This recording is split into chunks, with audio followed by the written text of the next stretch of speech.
Merry Christmas, Trekkies one and all. It's honestly my favorite time of year right now, and it's the time that I just get to sit back, relax, and drink my annual 12 gallons of eggnog. 1 gallon for each day of Christmas. On the first day of Christmas, my true love gave to me all of the eggnog! I'm sorry, what were we talking about? Ah, yes, Christmas.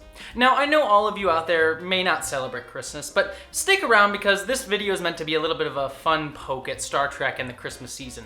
Because you see, one of the hardest parts of Christmas time for me is trying to pick which episode of Star Trek that I personally want to watch. One of my favorite parts of every Christmas is just curling around the television and picking a wonderful Christmas special to just feel comfortable and warm and happy about. But unlike some of my other favorite franchises like Doctor Who or Stargate, which have some really explicit Christmas-themed episodes, Star Trek never really got into that festive spirit. And that's mostly because Trek creator Gene Roddenberry didn't really think too highly of religion. For most people, religion is nothing more than a substitute for the malfunctioning brain.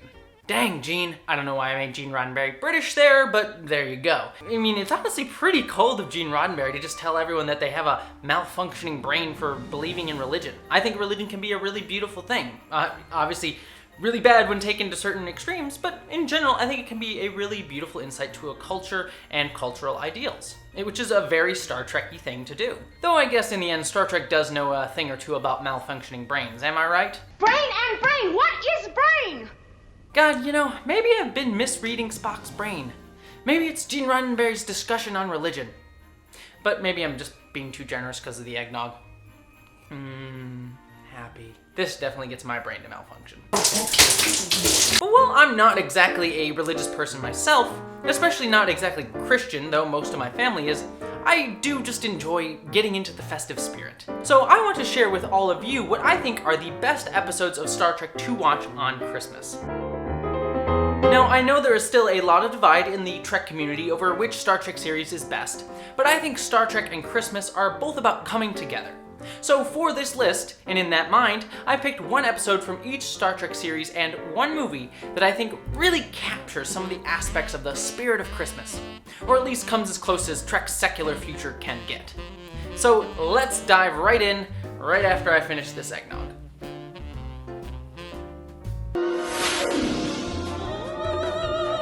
So first up, of course, is the original series. Now, I was tempted to go with the episode Dagger of the Mind as my Christmas choice, as it's one of the few times that Star Trek as a franchise is even mentioned Christmas. Dr. Helen Noel, Captain. We've met? Don't you remember? The science lab Christmas party? Yes, I remember. You dropped in? Yes, I remember. Problem, Captain? Yeah, apparently Kirk got it on at the old Christmas party with Dr. Noel. I mean, come on, you can't even make that up. That's just too perfect. I hope they had fun under the mistletoe. But no, for my actual recommendation, I'm gonna go with the episode Bread and Circuses. While it may seem a bit sacrilegious to pick an episode that uses Roman imagery, considering that Romans and Jesus didn't exactly end on great terms, let's say, this episode has perhaps the most overtly Christmas themes. With Kirk, Spock, and McCoy getting captured by the Children of the Sun worshippers who preach universal brotherhood.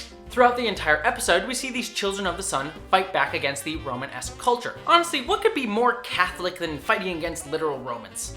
Or space Romans. We even learn in the end from Lieutenant Uhura that... Don't you understand? It's not the sun up in the sky. It's the Son of God.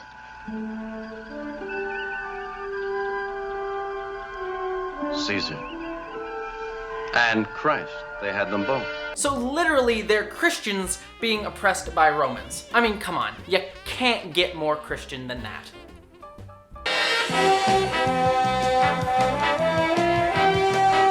Oh, and you thought I was gonna forget the animated series. Of course not. I absolutely adore and love the animated series. And actually, I think it's one of the most underrated Star Trek shows of them all. And for this series, I recommend you pull up the episode Yesteryear. And it's the one where Spock goes back in time to stop his younger self from getting killed and being replaced by an Andorian. Because who wants an Andorian as a first officer, right? Me, I do. I love Andorians. They're my favorite race. Besides Trill. Now, why this episode, you may ask? Well, not only is it probably the best episode of the entire animated series, I think it really gets at the heart of the awkwardness of having to go back home for the holidays. I think as we all grow up, we often feel like going home to see our parents is less and less comfortable and homey each year, with us starting to realize that things have begun to change, especially for someone like me in my 20s. I mean, for me, my parents moved to a completely new state, so I quite literally cannot go home for the holidays. But that's okay, because eggnog is all the home that I need. I may have a problem. Well, here in Yesteryear, Spock comes back older and wiser to his youth, pretending to be an unknown relative. And who of us hasn't had to have an awkward conversation with relatives that we've barely ever seen before around the holidays? Plus, this episode features Spock's adorable pet Sealot. And I mean, who doesn't love being around a cherished childhood pet? And oh wait, I forgot what happens to that pet in this episode. Is there nothing you can do? I can prolong his life, but he will be in pain. Or I can release him from life. I will need your decision. Let's move on. The Next Generation was actually the series that was the hardest for me to choose. I mean, you have the episode Silicon Avatar, where the Enterprise meets what amounts to a giant space snowflake. You have Devil's Due, where Data literally performs a Christmas carol, and you have a whole episode about someone possibly being the devil. And you even have the episode The Child, which features an immaculate conception. Though considering the weird sexual assaulty undertones of that, I think we'll forget that one. Though now that I think about it, that actually kind of mirrors what the actual immaculate conception was. Moving on before I upset too many people. But for TNG, I went with the episode Rightful Heir. The episode where Worf suffers a crisis of faith, for no real reason other than the episode has to happen, and goes to the Klingon monastery Boreth just in time to witness the second coming of the Klingon messiah, Kahless. Is it Kahless?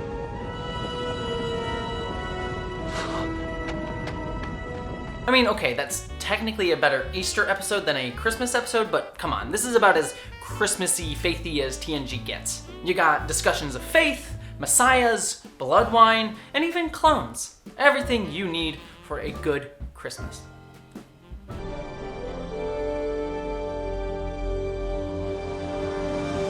Now, we all know that Christmas has really been so corporatized and that it's really all just become about how much different stores can get you to spend on gifts each year. How could we not talk about that side of Christmas and not bring in everyone's favorite lovable capitalist metaphors, the Ferengi?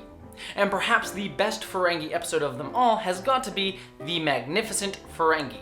Taking a break from the darker war-centric episodes of Deep Space Nine's later seasons, this humorous episode features Quark going on a quest to rescue his mother from the Dominion. I mean, come on, 3 guys carrying a whole bunch of expensive things like gold, frankincense, and myrrh going on a journey to find a matriarchal figure? Sounds a lot like the Nativity story to me. It even features a guest appearance by Iggy Pop, so what's not to love? So for Voyager, I chose the episode Death Wish. And I gotta be honest, I picked this one mostly because Q turns Voyager into a literal Christmas tree ornament for about 2 minutes in the episode. So there's that. You get an actual shot of a Christmas tree. But the episode is all about proving that Quinn, an imprisoned member of the Q Continuum, is really good after all. Which really feels like a Christmas Story-esque theme. I mean, Q literally shows up in his best Ebenezer Scrooge Nightgear outfit at one point. Plus, we get a Riker cameo, so that's always fun. I mean, Riker kinda looks like Santa to begin with. Speaking of unnecessary Next Generation cameos, let's get on to Enterprise. And they're not gonna hold me down no more. No, they're not gonna change my mind. 'Cause I've got faith of the heart, and no one's gonna bend or break me. I can reach any star. Sorry, anytime that theme plays, I just have to sing along to it. It's kind of like written in the rules. What better episode of Enterprise to watch in the Christmas spirit than Breaking the Ice? This episode features comets, snowballs, and Reed even makes himself an adorable snowman.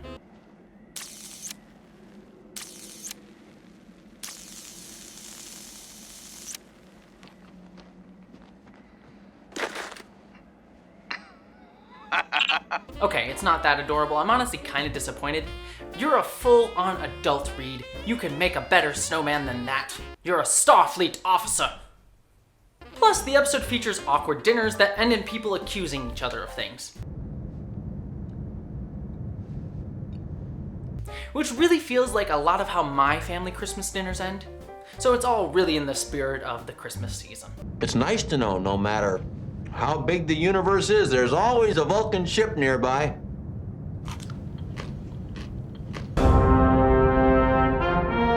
Alright, finally, for Discovery, I've got to go with the episode New Eden. Not only is it one of the few Discovery episodes that feels really standalone for the most part, it's also one of the few Star Trek episodes to even mention specific human religions. And I mean, this one kind of mentions all of the major religions in some way, shape, or form. And even takes place largely in what looks to be a super Christian-y church. It even has an angel appearing in it. What's not Christmas about that? Plus, you get some cool discussions about the Prime Directive, which is essentially Starfleet's own religious ritual that everyone in the family loves to argue over, but doesn't really like, but still follows anyways because, you know, tradition. They deserve to be reintegrated into modern society. By their own account, they left Earth in 2053. They did not use a starship. That makes them pre-warp, subject to General Order 1. We cannot interfere with their natural development. Alright, well, I promised all of you I would end with a movie. Now, I think almost all of you would have guessed that I would have gone with Star Trek Generations, given that it's really the only Star Trek movie that even mentions Christmas. But considering that that Christmas scene is in the context of Picard wishing that his brother and nephew hadn't just died, I felt like that was a little bit in depressing taste, and not something that I particularly wanted to watch on Christmas. Plus, I really don't want to make you guys all suffer through Generations again. Okay, I like Generations, no one get on me. No, I decided that the best Christmas Star Trek movie is Star Trek VI, The Undiscovered Country. Why? Well, first off, there's all those Rura Penthe scenes, which really captures what it feels like to be in the bitter cold of winter during the Christmas season, where you really need to dig out 12 layers of coats just to go outside. Plus, the movie is a Cold War allegory. Get it? Cold? Christmas? It's cold on Christmas? There's also a wonderful dinner scene that again perfectly embodies a real Christmas dinner. But also, the whole movie is all about different sides overcoming their differences and realizing that they can work together in harmony. Just like in the movie, when we go home to our families, we may not always agree, but darn it, we can all put aside our differences to just enjoy being with others. And maybe stopping a cross-governmental conspiracy in the process. What do you do with your family on Christmas? Alright, well those are my choices for the most Christmassy episodes of Star Trek that you can watch to get into the festive season. I would love to hear your thoughts though down below on what you think have been some of the best Star Trek Christmas episodes, and what do you watch on Christmas that's sort of sci-fi themed.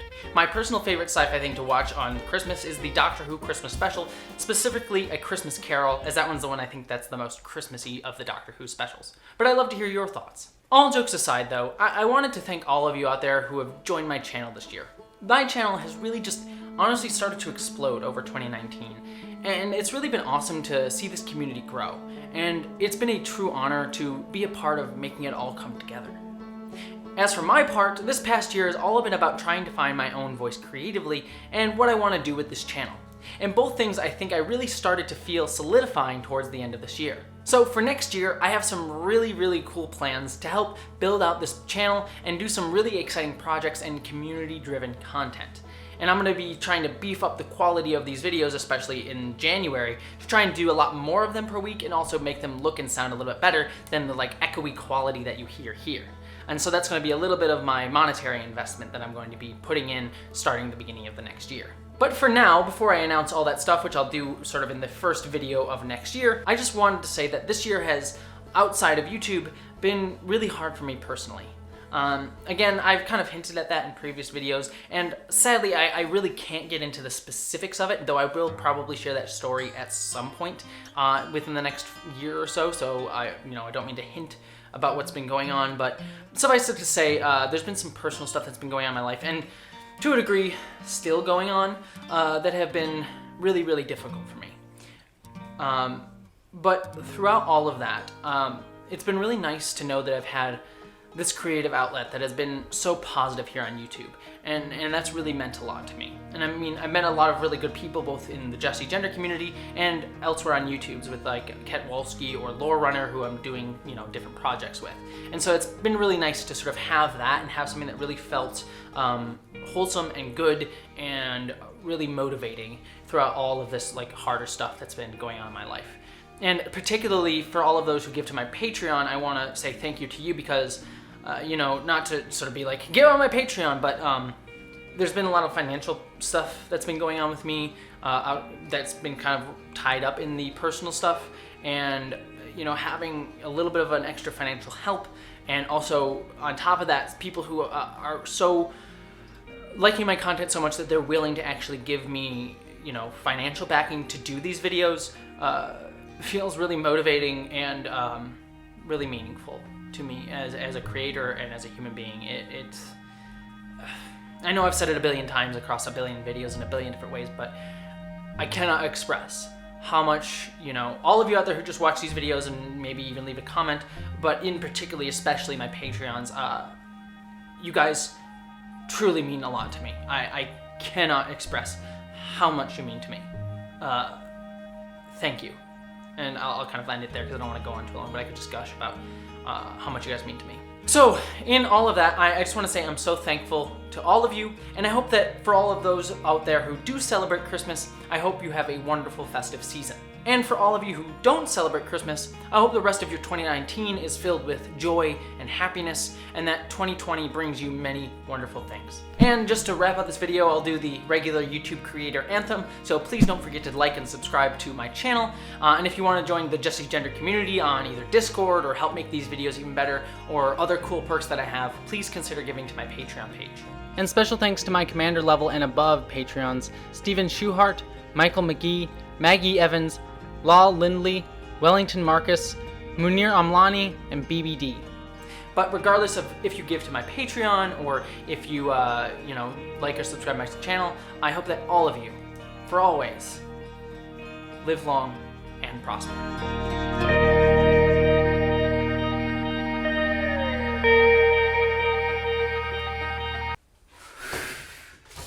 Alright, Internet, you better appreciate this. Oh God, why am I doing this? Oh, I'm taking a shower right after this. Oh God. Oh, you know what? Maybe I should take off my glasses. Oh, no, glasses are staying on. Oh, I hate this. Okay. For YouTube. All of the eggnog!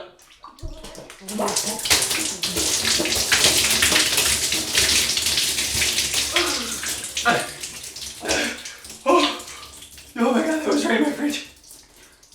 Oh, that was so cold. Oh, I was like drowning.